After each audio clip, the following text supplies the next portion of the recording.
Joey Logano went to Las Vegas and hit the jackpot. That is the epitome of never give up. Logano's trip to the championship 4 is secure, but the same can't be said for the rest of the field. Oh, look out! Elliott's gone. Keselowski, Reddick, 2 playoff drivers in this wreck.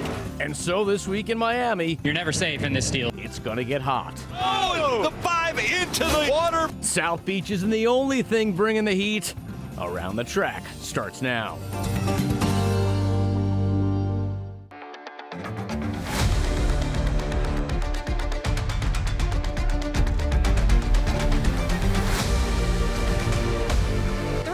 Might be the area code, but there's only 2 chances left for 7 drivers to punch their ticket into NASCAR's grand finale. Welcome into the #1 weekly NASCAR show in the country. This is Around the Track. My name is Carla Gebhardt. Gabe McDonald also going to be along shortly. America's crew chief Larry McReynolds is out this week. He'll return next week. However, our NASCAR insider is here, and that's the Athletic's Jordan Bianchi. He's here with all the chatter inside the garage. Plus, actor Frankie Muniz is announcing his future in NASCAR. We'll have that for you.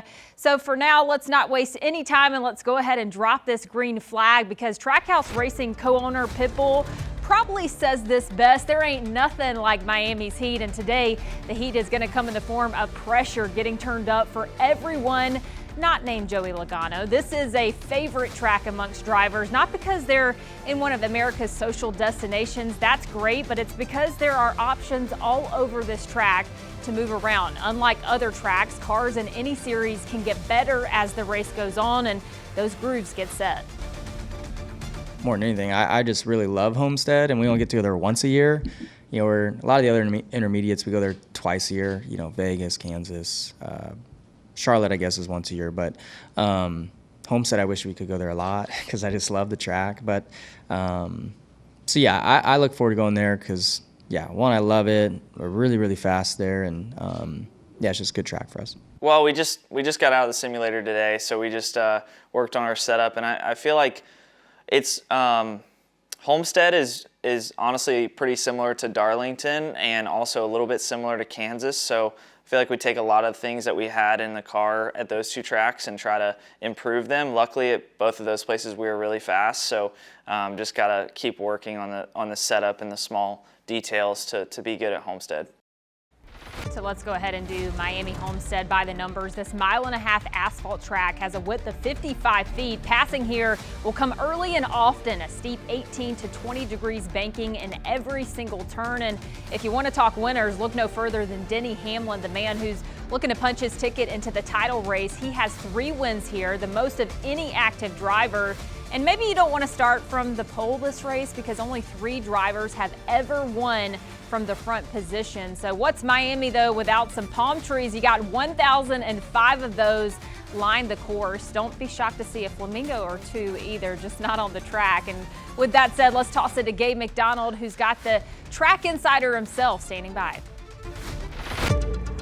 Appreciate it, Carla. Party in the city when the heat is on. You know it's always a good show when we got this guy on. One of the best dressed guys in all of NASCAR, Jordan Bianchi of The Athletic, back with us. Jordan, we're going to Miami. We are. That's a great open, by the way. Very well done. Absolutely. And, of course, we're going to a track where the championship used to be there. Now it's the second race in the round of 8. What kind of racing are we going to get here in Miami, and why is this a track that some drivers like coming to? Well, we're going to get some great racing. This is the epitome of a driver's racetrack, and this is why drivers like it. It's a multi-groove racetrack that really best showcases their skill set. And if your car's set up well, you can run low. But if you really want to get daring, you want to go fast, you want to put down some good laps, you go up really high up against the wall. And you're going to see moments in this race where the drivers are literally running inches away from the wall because that's the fast way around the racetrack. There's a reason guys like Kyle Larson, Christopher Bell, Tyler Reddick do so well here. These guys that have a skill set that just really comes out here, and it's going to be fun to watch on Sunday. And there's a lot of variety, you know, in these tracks. Of course, you have in the round of 8, you have Vegas, you're now in Miami, even Martinsville next week. But when specifically talking about the race this weekend, what is the toughest part about getting around the track and being able to fight your way to the top? It's really managing your tires. This place grinds tires away. It's not a track where you're going to have a lot of 2-tire stops. This is 4 tires all the way because it's so hard. You're also going to see a lot of green flag pit stops. And getting on and off pit road at Homestead is extremely challenging. You go back a year ago, Kyle Larson got into the barrels on pit road and crashed really hard. Martin Truex Jr. ran into somebody on pit road. Like, this is a track where green flag pit stops are so hard to make. make, and it can win or lose a race. We're looking at the round of 8 standings. Of course, we have one guy who is locked into the championship for Joey Logano, making it once again in an even year. It seems like that's kind of his thing, you know, getting in when it's one of the even years too. But you have 7 guys left competing for those 4 spots. You got 3 guys from obviously JGR. You have Tyler Reddick as well from 2311, even Ryan Blaney, a couple guys from Hendrick as well. We know they've been a dominant team. How do you see these battles playing out over the next couple weeks? Well, you really look at the standings, and it's unique in the sense that the last guy above the cut line right now, William Byron, and the gap between the guy himself and Denny Hamlin, who's the first guy below the cut line, is the largest after one race in this round in history of this format, which is unique, which tells me that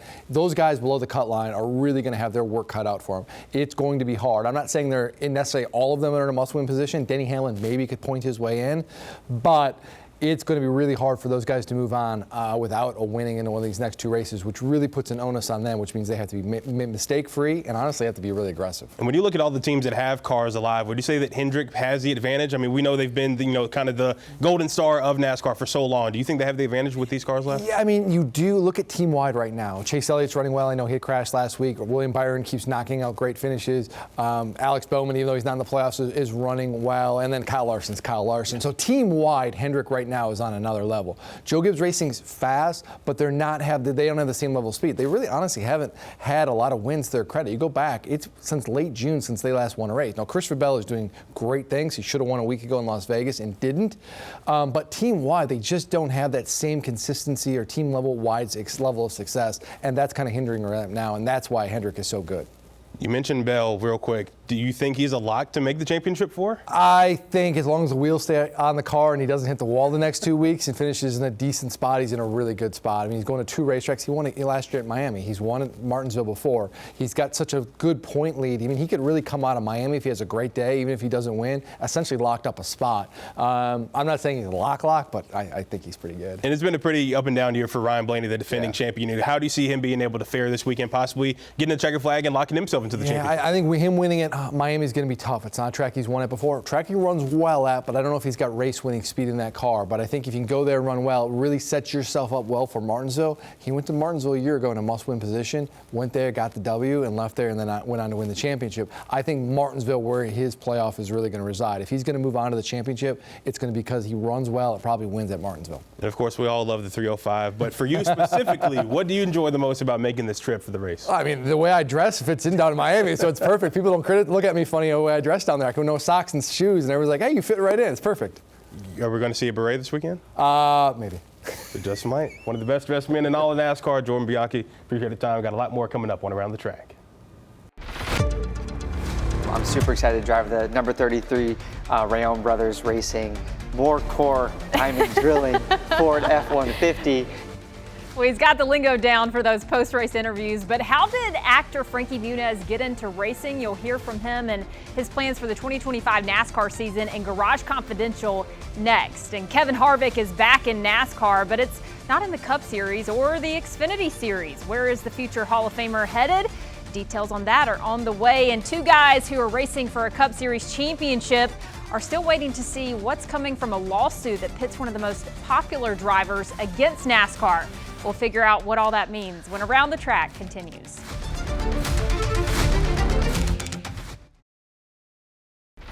Kevin Harvick never really left NASCAR, and now he's actually going to be a big part of the Truck Series. The future Hall of Famer announced this week he is joining forces with Rackley WAR to develop the team's truck programs. Harvick's team tells us his ownership stake and is even going to jump into maybe a truck occasionally. Here's the big kicker, though. Kevin's 12-year-old son, Keelan, gets to sign on too to drive some super late models and legend cars. Rackley has developed some big names in several series, including Josh Berry, William Byron, and Ross Chastain.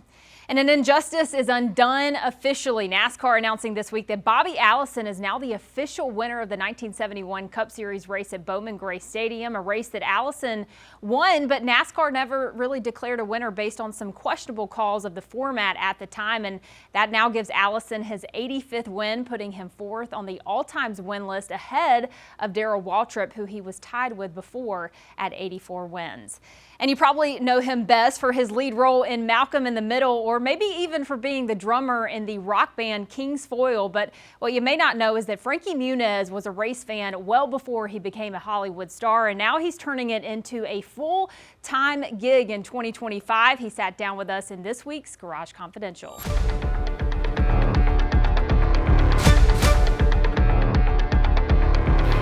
Well, you know our next guest, obviously, by just recognizing his face, Frankie Muniz, but we're actually talking not so much about television and all of the different shows that you've done and how you're recognizable, but we're talking about the truck series because you had a pretty big announcement today. And so do you want to make that announcement once more? Yeah, I'm just thrilled to announce that I will be racing full-time next season in the NASCAR Craftsman Truck Series. It feels incredible to get to announce that. You know, it's been a long time coming.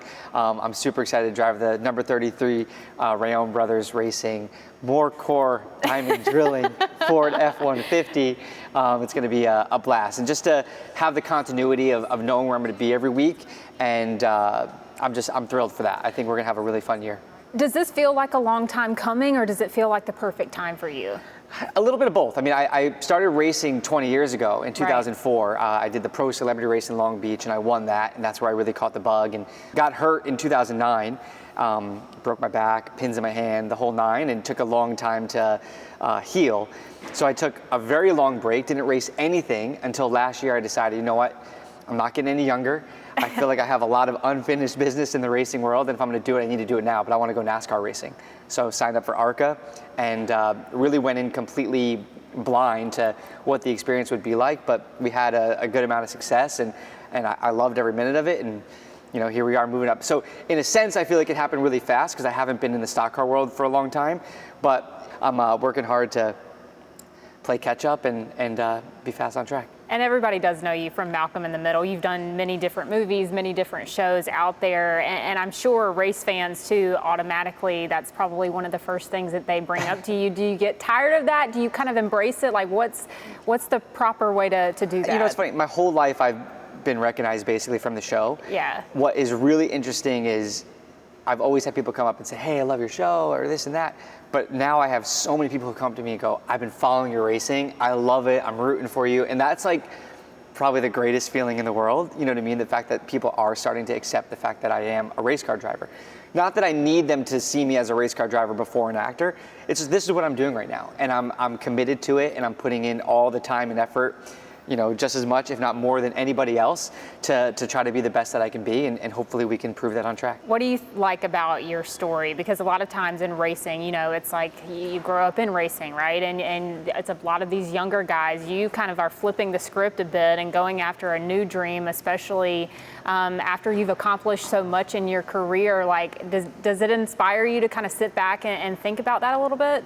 Well, I only know what it's like to be me. You know what I mean? Like, I've always felt like, as odd as it sounds, I've always felt like I was running out of time, and there's so many things I want to do in my life, right?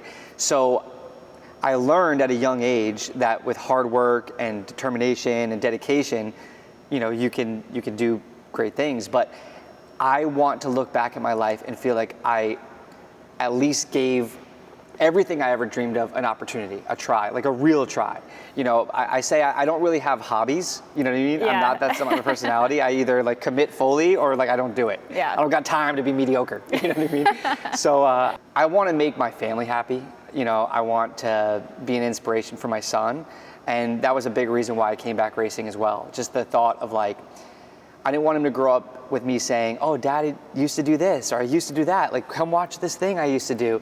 I wanted him to see me striving for a goal, working really hard, the ups and downs of it. And, you know, racing does have extreme highs and extreme lows. And I don't know, I love it.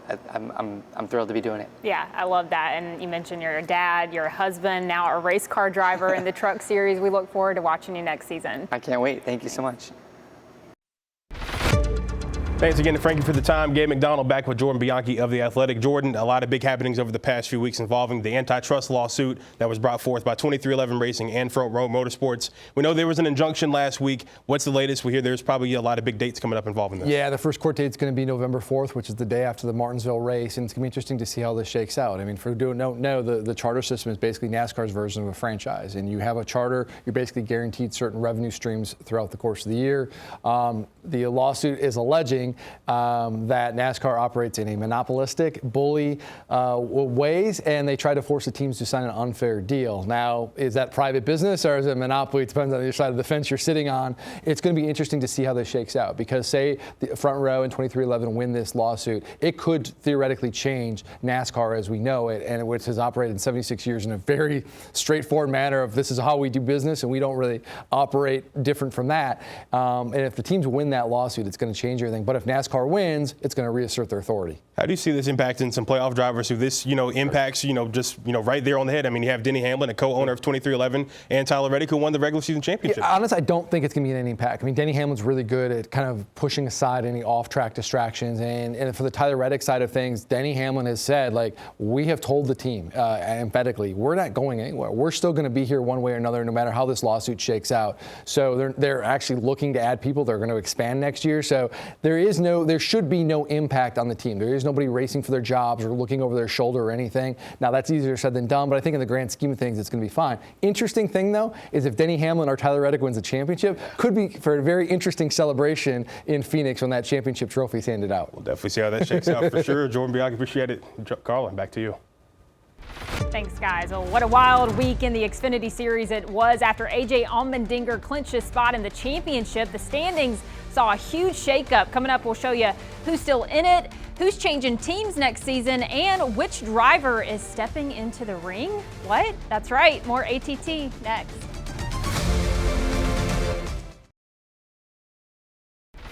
The 2025 Xfinity Series on the CW Network is shaping up to be one of the most stacked fields ever. Joe Gibbs Racing says it's calling up William Sawalich to drive the 18 Toyota Supra next season full-time. The 18-year-old driver is a two-time ARCA Series East champion and has racked up 18 wins and 39 starts across the ARCAs, all three of their platforms. Sawalich will make his Xfinity Series debut this weekend down in Miami.